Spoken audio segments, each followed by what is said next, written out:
So thank you so much for joining us, Frazer, today. Do you want to just introduce yourself? Yeah, so I'm Frazer Clarke, now a professional heavyweight boxer, 10 fights, 9 wins, former Olympian, former Olympic team boxing captain. I represented Team GB for 10 years. Father, boyfriend, leader, everything that the above, mate. Yeah, just family guy, mate, really. And when did boxing start for you? Like, so what young Frazer, where was you raised? I was raised in Burton-on-Trent, still there now, mate. It's a place I grew up, place I love. And boxing was like, it came to me after an array of sports. I tried everything really, and I was a small, overweight kid. Wasn't very good at much. But boxing was the first one that sort of built my self-esteem a little bit, because I felt like I'm not bad at this. You know what I mean? So once you get that good feeling as a kid, especially an overweight kid, you get, confidence probably wasn't great, and then I thought, I was looking around, and I think I'm better than a few of these kids at this. So, it built my confidence up, and it started from there, really. How old was you when you first picked up? 11, 12. 11, 12? Yeah.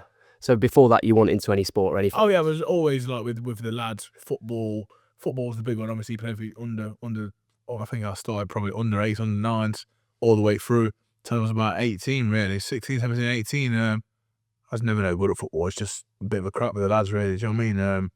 But yeah, boxing. As soon as I started boxing, and I thought, like, I'm actually better than everyone else at this. I just loved it. And what was you into a lot of fights at school? Was that your thing? I had my fair share of fisticuffs with people. Yeah, going through that teenage years. I was very big for my age. Wasn't afraid of confrontation, but I was a nice guy. I'm not really. I wasn't a violent person or a fighter. I get on with everyone. I don't really have too many enemies. But when you're young, you're the old time, and I think you're transitioning from like a young boy to a teenager to a man.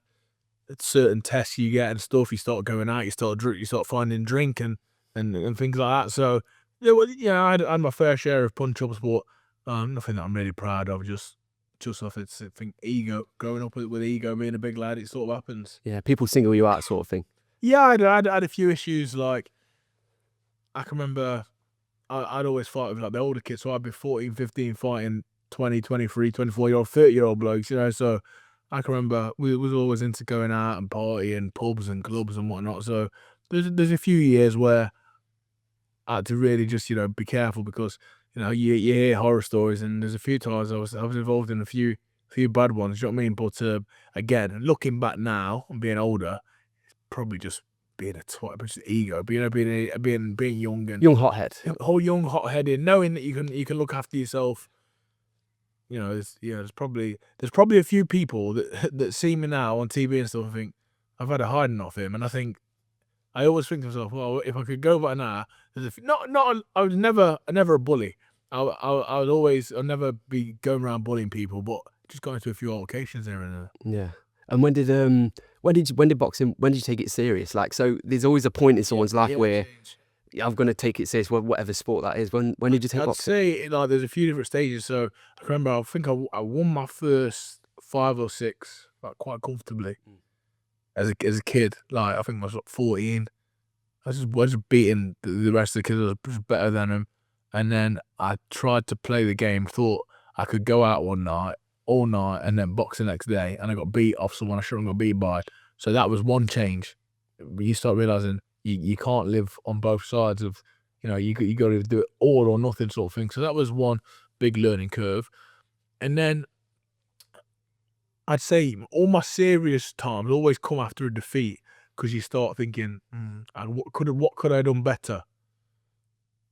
And you can always be better. I'd say missing out on the 2016 Olympics, that really hurt. So that made me change up. And I thought, I've got to go to a different level. Even though I was doing very good at these times, I needed to do something different, give a bit extra. So that was a great learning curve, and that made me change. The birth of my first daughter, that changes you. Once you start thinking, this is her future. that helped. Leaving school, getting an apprenticeship. I can remember doing that and doing it. I was a welder and machinist, and I hated it. It wasn't for me, so I thought, fuck, I don't want to do this for the rest of my life. So that's sort of a trigger as well. There's all So there's a lot of little things little things that like think, you know what, you got to take this a bit more serious if you want to go be the best, if you want to make something of yourself. because if you don't, you'll fall into the stuff you don't want to be. Yeah, you've seen it with a million boxers with potential, and you know, he's gonna be this or she's gonna be that. A lot of people fall off, you know. So you get constant reminders, social media, being in the game and around the game. You constant reminders of people. He could have been good. He could have been. I didn't ever want to be a he could have been. And I've still got a long way to go, but you know, I'm quite proud of where I am and what I've done so far. But it's just the beginning. And was your dad your family, your mum, your dad, your parents, were they supportive of you getting into boxing, or was they kind of like, what? So with my family, they're always supportive. They're not supportive, but remember, I've been around that many boxers and boxing people. I'd say my family are the least involved, which, looking back, is probably not the end of the world. Probably a better thing to keep a better relationship. I've known that many people have family bust-ups. There are people getting involved in training. So I like my family just being on the edge of they're super supportive, but they're not super involved, which is, for me, it works, you know?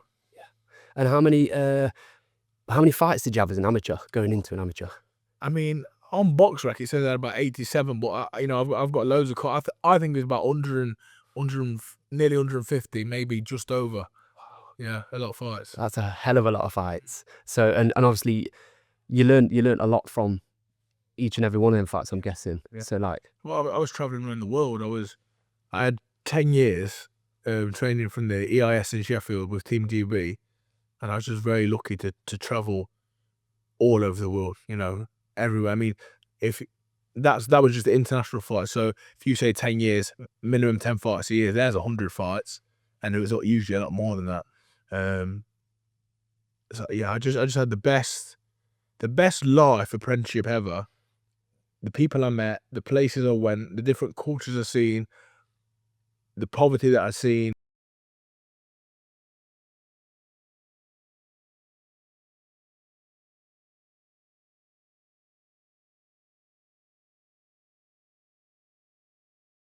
Coaches I was around, very good leaders, people that taught me so much, how to be respectful, what to do, what not to do. And even when I did mess up, you know, taught me some good lessons. and you mentioned GB. How do you get into GB? Like, do you have to have 150 fights and then somebody says, right, No. So do you apply? So you have in the country, in England, you have your national championships as a fighter. For me, the best way to get on is to always be the #1 fighter in the country. Then you don't give people an option. If you're the #1 at your weight category in the country, there's no other option. You've got to be put on, at least for a trial. So I can remember at the time, 2009, there was a shortage of super heavyweights. So there was like an open invite to anyone that was like on the sort of boxing register, got to Sheffield and do like an assessment. Well, at the time I was like 17, maybe just 18, 17, I think. And I only had a handful of fights, 5 or 6 fights. And I thought, this is probably a little bit too much for me. But my coach said, listen, go, it'll be a great experience. Nothing lost, nothing ventured, you know, go up there, enjoy yourself, see what it's about. And I went there, I can remember physically I was miles behind. I couldn't do a press up, couldn't do a sit up, couldn't run half a mile. But in terms of boxing, there's all these big airy arse men that could probably outlift the weight from me, outdo press ups, outrun. But in terms of boxing, there wasn't much skill there. There's a couple of people that really loved themselves and thought they were all this and that, but they couldn't really fight when it come to the sparring and stuff. And I can remember one of the coaches, Nigel, one of the Welsh coaches, he said to Nigel Davis, he says to me, he said, on the slide, we're doing a pass, he goes, these are all big, they're all older than you, you're the youngest one here, but you're by far the most technical out of a lot of them. I said, oh, thank you, Nigel, appreciate it. But I went around, I didn't think nothing of it. Next week, I got a letter, and it said, we would like to offer you a full-time place. They obviously seen something in me with a full-time place on the squad. You know, to come and, you know, be here Monday to Friday. You get a wage.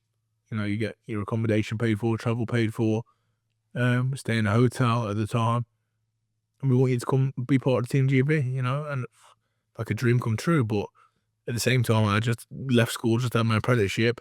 Mum and dad are thinking, you know, you need to get a trade. They didn't really understand the vision. But for me, I'd do anything to get out of that warehouse. So I was like, you know, I'll do it. And no, why not? Why not do something you enjoy?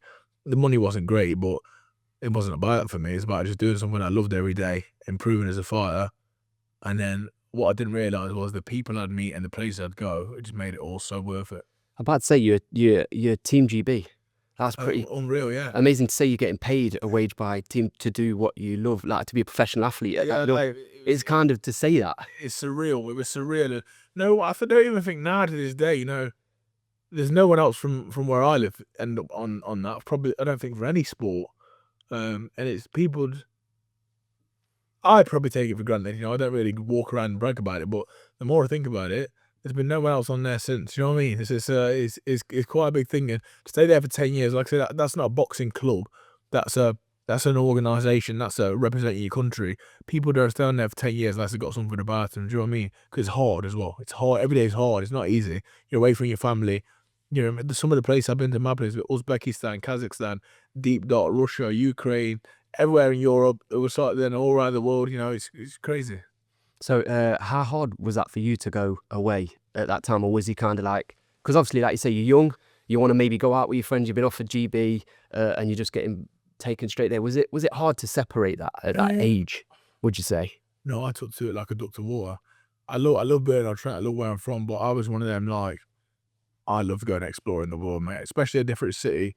Imagine a young lad making his own way to Sheffield, which is a big uni town, by the way. I got up with some stuff, let's put it that way. Hey, don't get me wrong, it was all business with trading, but at the same time, it was a great bit of life. You know, I had some really good times, met some really good people. Yeah, like Sheffield, like a second home. We've got a lot of people there that I know and care for, so a really good time there. For being there for so long, obviously you meet a lot of people, become a lot of family up there, so it was really good. Well, it's you get an opportunity that you never would usually get if you was going down the other route of do you know the other routes? Would that be amateur, then you just turn pro? No GV, Yeah, call up. you just stay your local boxing club, you go to national championships, you do your best in them, and then eventually you probably think it's time to, you know, let's make the jump to turning professional and give that a go. But, you know, for me, the reason I could have done that a lot earlier, but I had a dream of being an Olympian. I wanted an Olympic medal. You know, I was so determined on becoming an Olympian, Olympic medal. I used to walk in our gym at Sheffield, there was pictures of everyone that had won a medal for GB. There's pictures of them on the wall. And there used to be a little picture that said, "This could be you." Nah, that just stuck with me. And until I was up there, Yeah, I wasn't leaving, hence why I was there for so long. and you're around all people that have same goal. They all want to be Olympians. Oh, so the training must have been absolutely brutal. Oh, vicious. And I wasn't the best trainer, and I was second fiddle for a long time. You know, I had really good fighters in front of me: Anthony Joshua, Joseph Joyce, really good people. But I really enjoyed the like underdog mentality of trying to catch up to these guys. You know what I mean? Brought me on as a fighter, brought me on as a person, and made me a lot better. So that was were they in your Olympic group? Yeah, my teammates, friends, travelled all over the world with them, stayed with them, lived with them. But there was always ahead of me. So it was always playing catch up, but I didn't mind it. I felt like I was at my best when I was trying to close the gap between me and them. That's when I was at my best. When you Competition breeds like good fighters, good athletes. I think you know, the same as like in a football team. You know, having one player in each position is no good. You need two or three. You need that competition. It brings the best out of people. Yeah, and would you say your boxing IQ, obviously your boxing IQ was naturally there anyway, but you kind of honed it a little bit going through the Team GB? 100%. You know, going all around the world, looking at different styles.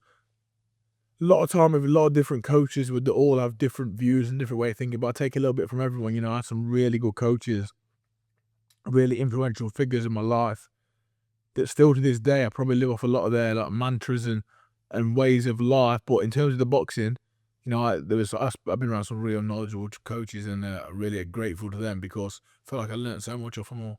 And when you went to these different countries to train with Team GB, is there any that stand out that was kind of like, is there any that took you further than you ever been?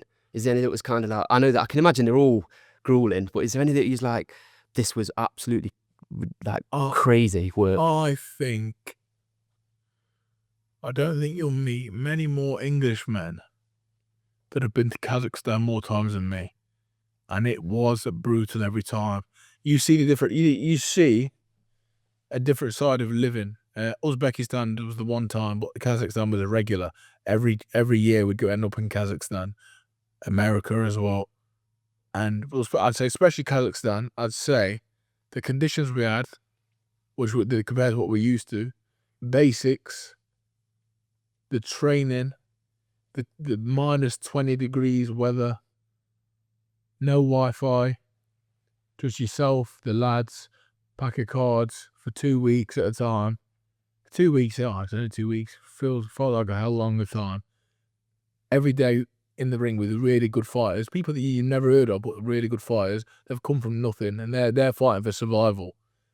You felt spoiled as an English fighter representing Great Britain. You felt like you used to living in luxury compared to what these guys had. But it's only 2 weeks we spent there, but I can remember it always used to make me come back a better fighter, more appreciated of what I've got at home, and make me want to work hard, because that's just one place. You know, we went all over, like I said, all over the world to some real bad places. But they had boxing, they had some gloves, they had some space. A punch bag, that's all you really need for boxing, do you know what I mean? And they were used to the work hard. So I'd say Kazakhstan was a big part of my life for a lot of years. Always there, probably twice a year, once a year. Real good camps. And when you're with the lads, you know, the lads that you've gone with from GB, you're all together, you know, living in the same sort of area and stuff like that. Do you ever just sit down and have a chat? Do you ever just sit down and talk about like boxing, and if somebody's feeling a bit, I don't know, somebody's feeling a bit like hurt or broken down or tired, and you just bring each other up, or is it literally the dog? Honest to God, being a professional boxer now is fantastic. But my head coach, Frazer Clarke, he's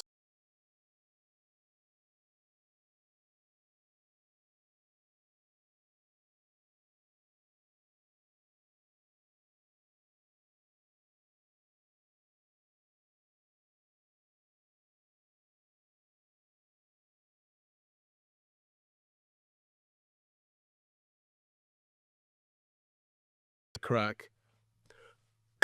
Some of them are up, some of them are down. Some people win, some people lose. Going through all the emotions, but with the lads, the best times of my life. You know, I miss it every day. Brilliant. And what would you think? What's your advice to anybody that's actually going through that now? Like, I'd say use it for what it is now. Any of the kids that are on GB now, or they're looking to get to that level, I'd say once you do get there, use it for what it is. It's different now. I wasted it. I'm a bit of the old school. I should have left there with a uni qualification. I should have gone to uni whilst I was on there, because it's all funded. is it?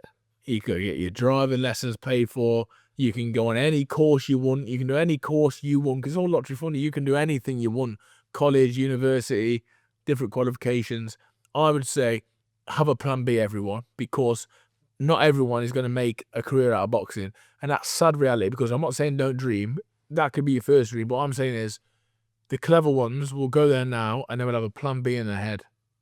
They'll be solely focused on boxing, but they'll have this on the side just in case. You can marry something along with it. And if you're clever, if my son one day goes there, I'll say, listen, use it for what it is. Use all the services, train your hardest, enjoy yourself with your friends, but also you prepare for life if boxing goes tits up, you know what I mean? They actually give you opportunities like all that. It's one of the best setups in the world. I mean, honestly, I could have gone to uni. The amount of time I was there, I could have had a bachelor. I could have done anything. I was just too interested in other stuff, like, that wasn't helpful, you know. Having a crack, having a laugh with the lads, going down Meadowhall, living in Nando's, going to cinema, being a nuisance around Sheffield. That was my mentality back then. If I knew what I knew now, you know, one of them. sort of thing. It's part of your character. It's what Yeah. you naturally want to do. Like, It's it part didn't draw you at the time, so I suppose. No, at the time would, but you know, it's only my older self now. I look back and you know what, maybe he could have done this. You know, listen, I can do whatever I want now. You know, I can still go and learn, and I'm always learning. I'm always taking opportunities. But my solid advice is work your hardest, enjoy yourself.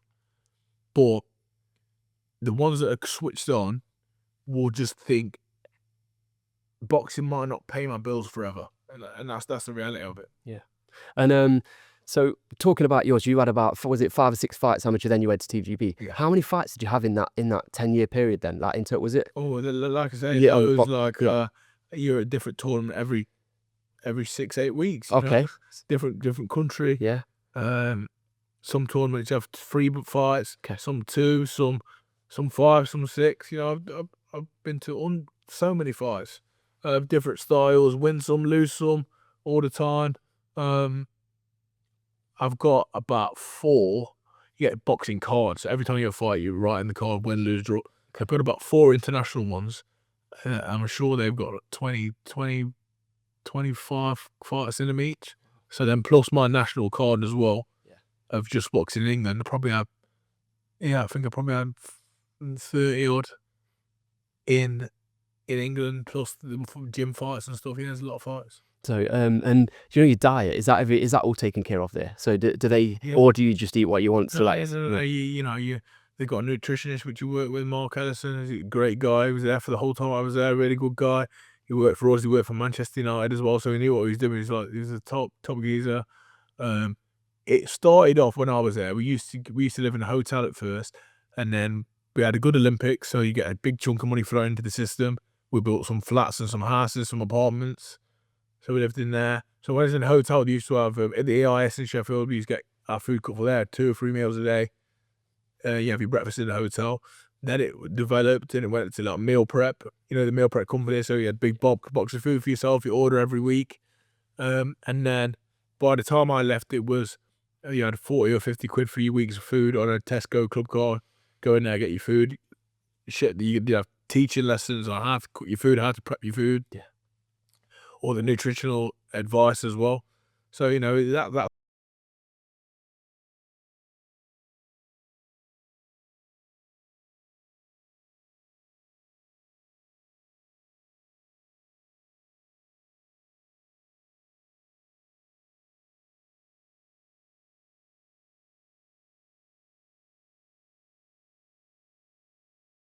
make sure complete. you know what? When we're done this, I'll put you on to someone. And I think you should go up there, and these amateur guys don't get enough exposure. Go and interview a couple of them, and Love to. probably go and have a look around the gym. Or I'll take you up there one day, have a look around the gym, have a look what they do, mate. These people they need more exposure. These are the heart and soul of boxing in the country. They don't get recognised because they're not on TV every week, but they're living as much of a professional life than any other pro in the world. They're doing the right stuff. Yeah. And yeah.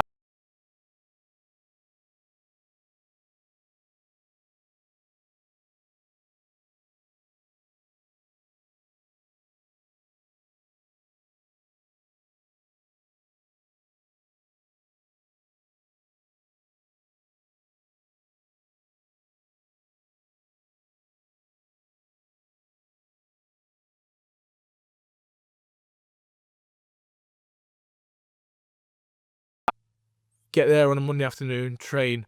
Tuesday morning, you're on the track at 7:30.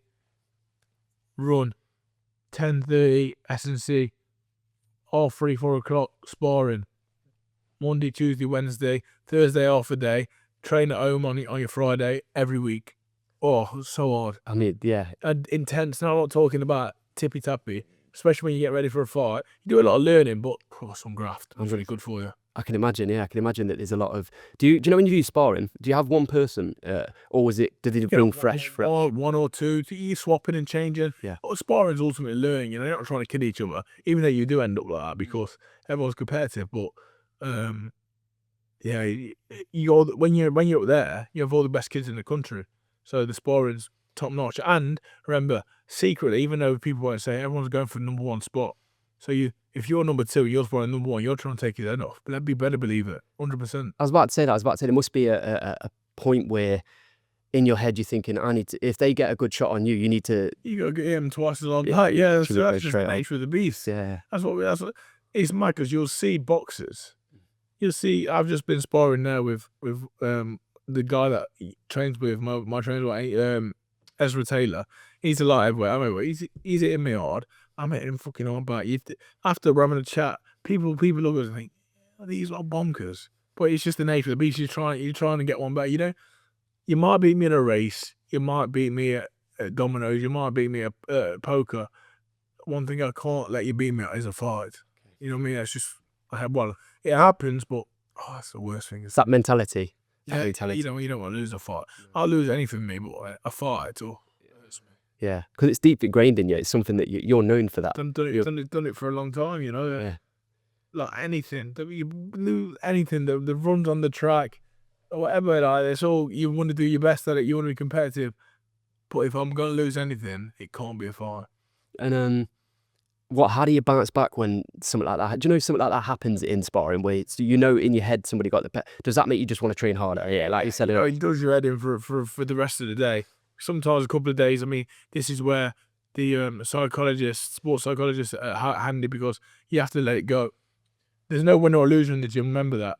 It's all matters on the fight night. That's when it's important. Everyone has good days and bad days in every sport they do, in every business, in every role of life. People have good days, people have bad days. Boxing is no different. And how did it feel? So we talked about having the picture on the wall where you wanted to achieve a medal, and you finally got that. Yeah. How did that feel when you actually, all that work that you've been through, all that, all the stuff you've been through? It's easy to say that you know what you've been through. How does it feel to say, right, I'm putting that photo's going up? Oh, you walk in that gym in Sheffield now. You walk in there, in the gym, up to the right hand side. There's a picture of me and one of my best mates from boxing, Galoya. He won Olympic gold on my 30th birthday when we was out there, Tokyo. Brilliant. I got my bronze medal. No one will ever understand what went into it. And to some people, it might just be a picture on the wall. To me, the blood, the sweat, the tears, the ups and downs, the highs and lows, honest to God, it's more than a picture. That's my entire life went into getting that picture on that wall. Honest to God, missed kids' birthdays, missed family events, family members passed away whilst I was all up there. And it was all to get you my picture on that wall, get that medal around my neck. Honestly, good feeling. I was looking at it like this. Sometimes we'd look at it like this. If you, everyone in England, everyone in Britain as a blue dot. Then you put the Olympians as a yellow dot. Then you put the Olympic medalist as a red dot. There's a small tiny number, and I'm one of them. I'm proud of it. Yeah. As to go in and see it, have you taken your kids to see? Obviously, the boy's been to see it. Yeah, come with me. Daughter's not been with my boy. I has been up to there one day to see it, and I shouldn't make, again. Life comes at you fast. When I've got a minute, I just take the whole family there, really, because it's a very proud moment. I'm still waiting for my statue and my plaque built on Trent. I'm telling you, because the longer and more I think about it, what I did, I don't go around bragging about it. I'm only because I'm talking to you now, but people don't win Olympic medals from little towns. I'm telling you, no. It takes a lot up here and a lot in there. Let me tell you. Yeah, and I bet every time you see it, you get a bit not choked up, but a bit like just smile. Pride. You smile to yourself. You're proud of it. Of course you are. And so when the Olympics, when you finished, doing the Team GB, that's it. How did you decide to go professional? Like what clicked? Was it one day, or was it just natural? Let's say it's like a natural progression. You do the Olympics, you can't go no higher in the sport. As an amateur, that's the pinnacle. Got my medal. I was 30 years old. I'm getting on a bit. I wouldn't have loved the gold. I'd love to go to Paris and try and get a gold, but you got to think, you have sort of a sell-by date in boxing. And I was getting to the stage where you're 30 years old. People think that's old. It's not, because I'm better physically now and mentally than I've ever been.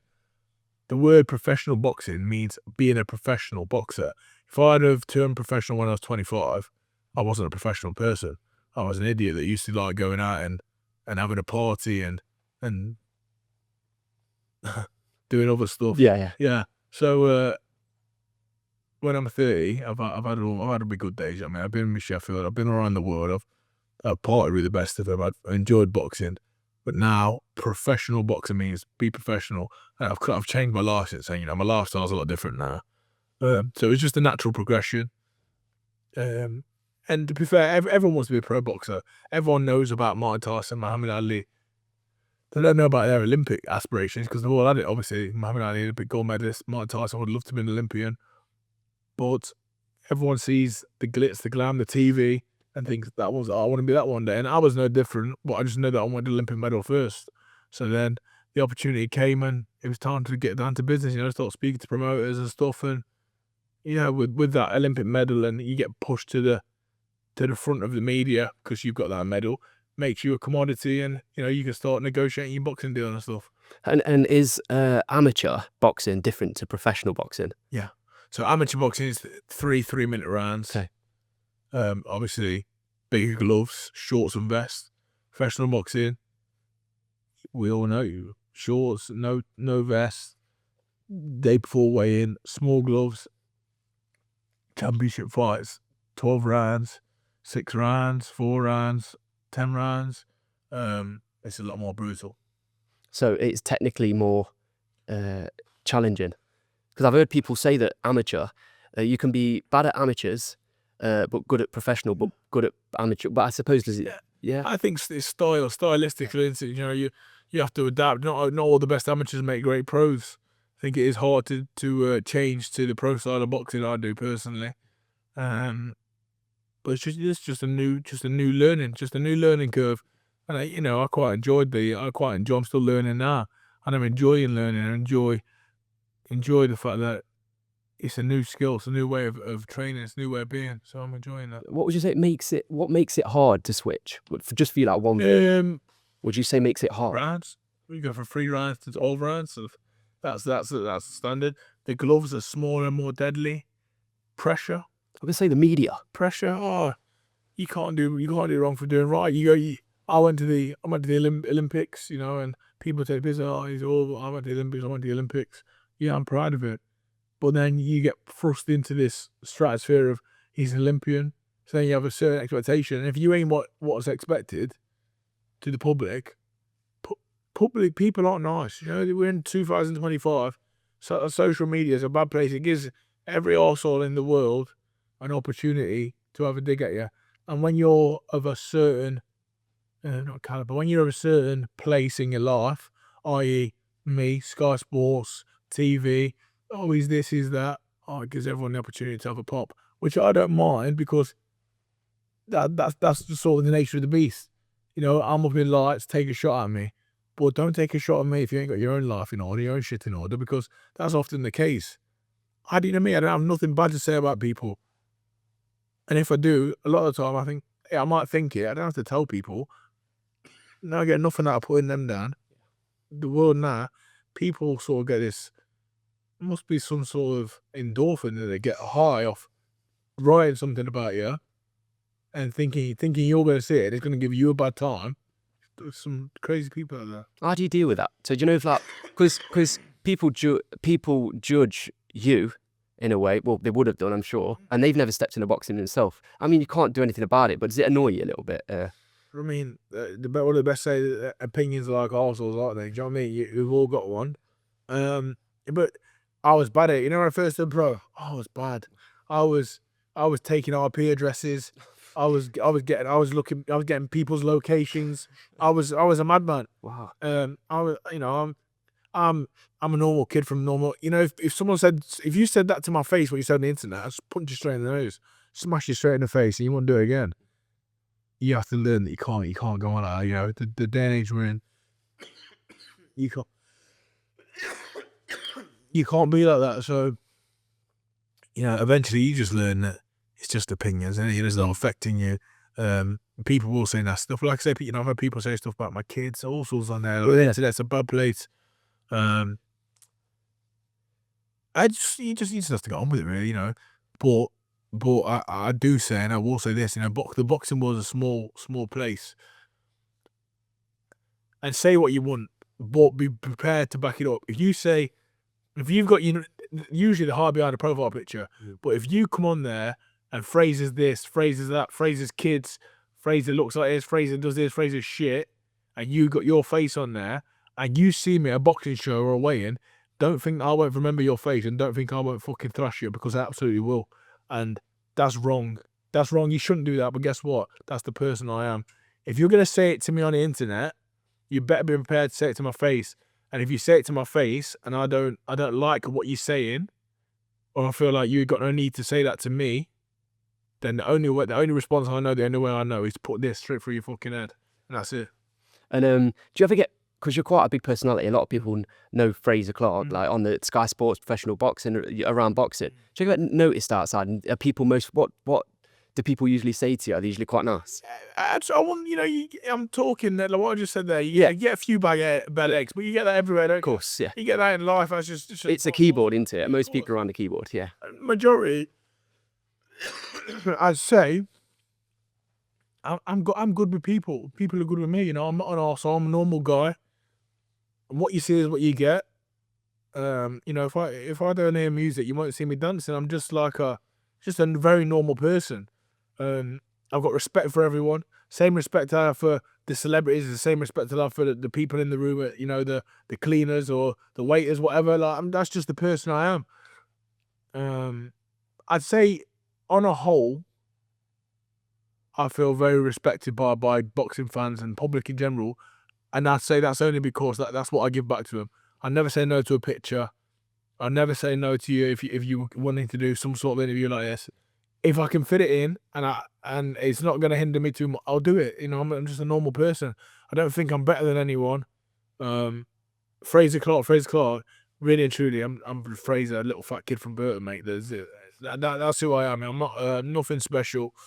So you've never lost yourself under the bright light? Nah, never. Well, I'd like to think so. And if I do, I've got good people around me that say, "Listen, mate, rein it in." Yeah. I've got my missus, my best friend, my family. Listen, rein it in, mate. You're acting like a dickhead. What are you doing? Yeah. I'm not. I've got good people around me, so I'd like to think so. And if anyone ever does think that, I apologise, because that's not the person I am. You know what I mean? Yeah. And you're like great at media. Like you're really good at. When did you learn that? Was that naturally just you've always been good at talking and it's just something you've always enjoyed? Or did you have special training somewhere? Was it just? No, I never had no training. There was always training.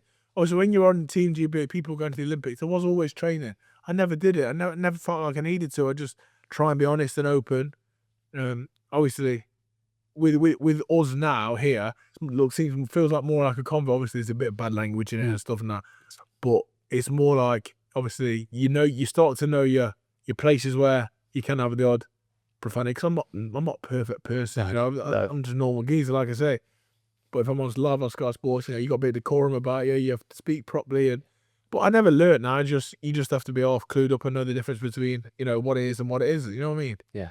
But no, I never had no media training. And do you know, going back to boxing now? So go back to boxing. So when you started your professional career, you've had 9 fights. How difficult was it to get into that from the amateur? Well, like I say, it was a natural. It was always something I was going to do, and I was excited to do it. I'm still excited now. I do love the game. It's hard trying to.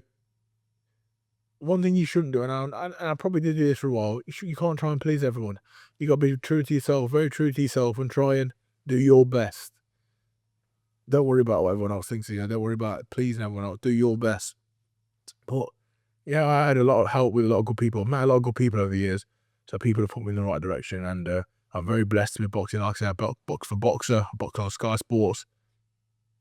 They've been very good to me through the good times, through the bad times. There has been bad times. My last fight, I was knocked out in the first round. It happens. It's part and parcel of the game. But I can say I've had a lot of good people give me a lot of time, a lot of their energy, and they've helped me be the person I am today. And I'm going to repay them by keep working hard and obviously getting some good results. And moving to professional, you get with that you get more people, more eyes. You go to the big arenas, all this sort of stuff. What goes through your? So you're in the the dressing room or something like that. What's going through your head then? Obviously, yeah, that's where your experience comes in. I still get nervous. I made my debut on the Amir Khan and Kell Brook undercard in Manchester. and I had the primetime slot. I think I had the co-main event, so I was the one before the big fight. My professional debut, I walked out to about 25,000 in Manchester Arena, going crazy. I had a lot of support. It was, yes, nerve-wracking. I can't lie, it's nerve-wracking, you know. You got to fight, you fight, not fight the occasion. But you get this, again, this is the thing, you get over time with experience. Yeah. Yeah. And when you first get in that ring, is it more you're nervous, but then do you know when you start getting into it, does that do the nerves settle because this is what you've trained for? This is or is it still always there? It's mad because the most comfortable place in the world for me is inside a boxing ring than anywhere. Yeah. That's where you can be yourself. That's where I feel at home. So all that walk to the ring is nervous. There's loads of people. There's people cheering, people screaming. It's all nerves until, boom, you're in the ring. Bell goes, oh, I'm all right. I'm absolutely comfortable. I'm so comfortable with an 18-stone bloke coming at me, trying to throw shots at me. Yeah. I'm more nervous around probably a group of new people or something like that. I mean, Yeah. And we're at Loughborough now, just to talk. This is where you train most of the time. Yeah, all the time. Yeah. You say like you take yourself away from your family. Why is that important for a professional boxer, to take away from distractions and all that sort of stuff? Because the team here, I can imagine, are top notch. Top notch. I think it's different for different people. Some people can train from home and train well. Me personally, I've got 2 kids. I've got a missus.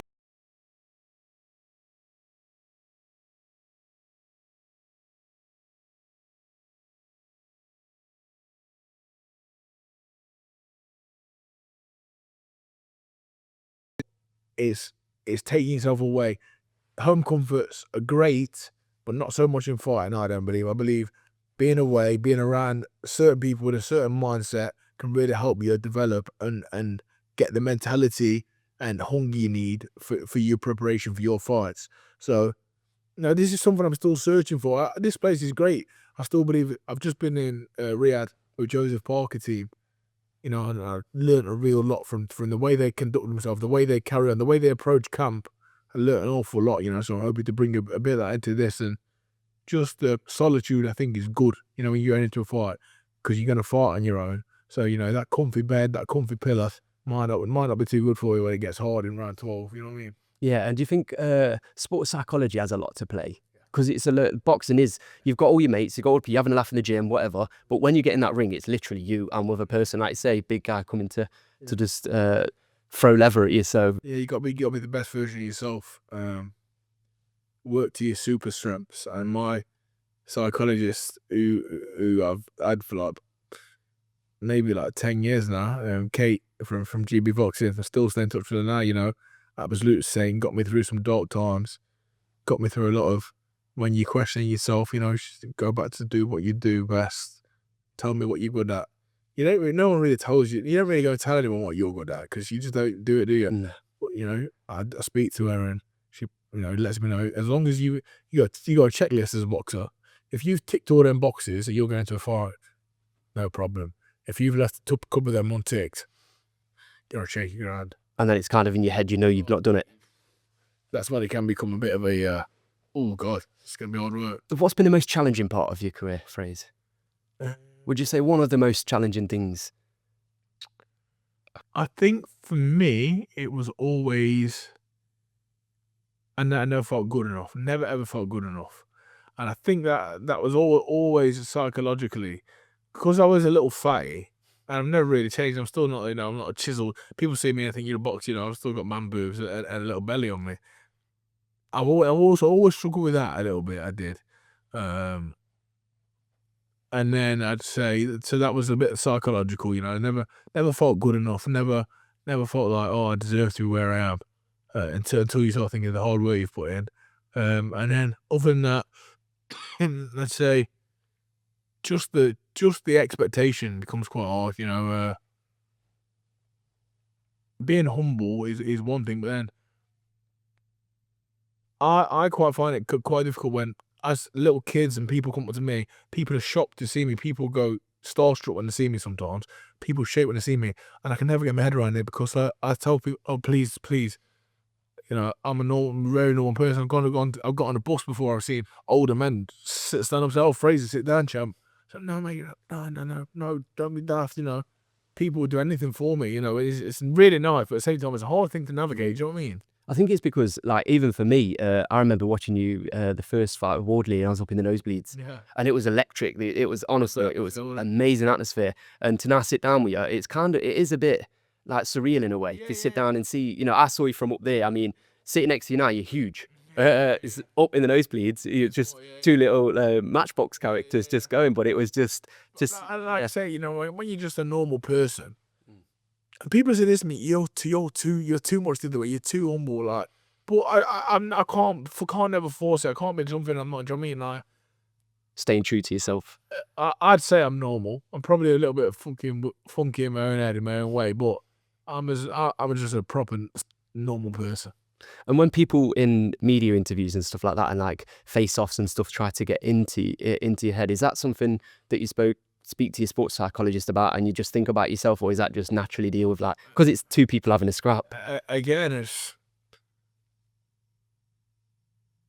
I think Mrs. probably agree with you. I probably got a little bit bipolar in there somewhere, because you can catch me on one day, I'll laugh it off. On the next day, I'm getting stuck in. I'm letting some fists fly. Do you know what I mean? I'm causing a scene. But on another day, the same reaction, I'll be the nicest man in the world, and I can't really put a finger on it. I'm a reactive person. I don't plan stuff. I'm just reactive.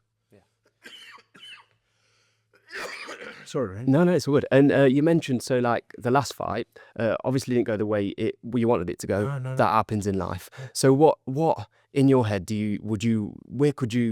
what do you do next from that? Yeah, so it's been a difficult, dark time, you know, since October. It was a difficult time in my career. The loss, the expectation, was a big fight. After the first one, it was a huge fight. For it to end the way it did, you can't do too much. I don't sit here and make excuses. I congratulate my opponent, but I don't feel like it was a true representation of myself. I got caught with a big shot early on. The fight was over. You know, big guys punching you in the head. My jaw was like out of place, fractured my cheekbone. You know, it wasn't a good day for me. It can happen. It did happen. Now you start looking at what you did wrong, and I watched it back. Oh, I don't think I did too much wrong. I probably switched off for 1 second, but in boxing, that's all it takes. So lesson learned. But it's more now of a that you've been through that dark time, and only you and your close people know what that feels like for you. But now it's the flip side, and let's carry on. Oh, because that don't you know, Olympic medalist, that don't stop you from going forward. Oh yeah, no, I was down. I'm not out. You know, I was some real dark days after that. You know, I've come back to England. I've sat there with my jaw out here, not wanting to speak to no one. I've done the grieving now. I've left everyone. I've done a Phil Mitchell. I've got straight on the drink. I've had my bad times. You know what I mean? I've come through it now, and now it's left a question mark on everyone. He ain't really got it. He's not really for this job. We'll see. Mate. You know, I'm coming back with a vengeance. Let me tell you that. You can doubt me all you want. I've been down so many times. I don't chuck the towel in so easy. And no pun, but I'll go until there's nothing left in me. I'll work hard. I'll get back on the horse, and I'll prove people wrong, and I'll prove myself I am where I deserve to be. Well, if it's anything you've ever done, you've always done that. Look at the picture in Sheffield. Exactly. And after two failed attempts at them Olympics. Listen, if you think I'm naive enough to think that you can't get knocked out in this game, I'm not. It can happen. You never want it to, but it can, and it did. But guess what? I'm still here to tell the story. I'm fit, I'm healthy, and I'm driven to go and prove myself. And any youngster that might watch this, young boxer, young person that wants to get into boxing, that sort of stuff, what's something you would just want to tell them? I know that's quite a big thing, but what if they want to get into it? Go and play football. No, listen, you know this. First of all, I would say skill, fitness, punch power, and all that is great. Attitude is number one. Attitude is the number one thing in this game. Be willing to learn. Be willing to work hard. Be willing to do professional things. That's an amateur aspirant. Be a professional. You know, believe in yourself. And you can go as far as you want. But attitude is the number one thing. That is my biggest thing. Second of all, just know there's going to be good times and bad times. Run with them. Keep good people around you. Keep that circle small and compact, but keep good people about you. Don't worry about what you see on fucking Instagram and fucking Facebook and Twitter. Don't worry about what everyone else is doing. Concentrate on yourself. Daily goals, small wins every day. I've woke up today. I've given my best. I've learned something every day. All that accumulates over years, over time, over a career. You'll come out good. And lastly, just one last thing I want to ask, if that's all right, is in your career, is there anybody ever give you some advice that's stuck with you? Just, you know, when people say things and it just sticks with you and then you hold it through your life. Have you ever? I bet you've had many of them. So many. Yeah. So many. I think some of the important stuff is, I think this is one of the biggest skills in the world that's taken for granted. We all do it every day, is listening. I think it's so important to listen, but you gotta be selective on who you listen to, because everyone's gonna hear noise from everywhere. Be selective on that listening. You know, my old trainer, Ron McCracken, my old head at GB, the head coach. There's so many more people that say good stuff to me. But listen, be careful who you listen to, and be careful where you put yourself. Obviously, the difference. I can remember just one story. I got stabbed, 2016, I got stabbed 3 times on night out. And I can remember walking back into the gym. I was embarrassed to go back to the gym. I'd been out. I shouldn't have even been out, really. I was preparing to fight. I'd been out, been stabbed 3 times. I walked back in, I limped in, my leg busted, on my neck, big patch on my neck. And I can remember him saying, you got to be careful where you go and who you mix with. There's no problem going out, but be selective on where you go and who you go with. You know, little things that always stick with you now. So, you know, now I'm just a bit cautious about what you go with. So, yeah, I've learned a lot over the years, but there's too much to say, really. Yeah. Appreciate it. Thank you so much for your time. Mate, no worries. Been great. Thank you very much. No worries.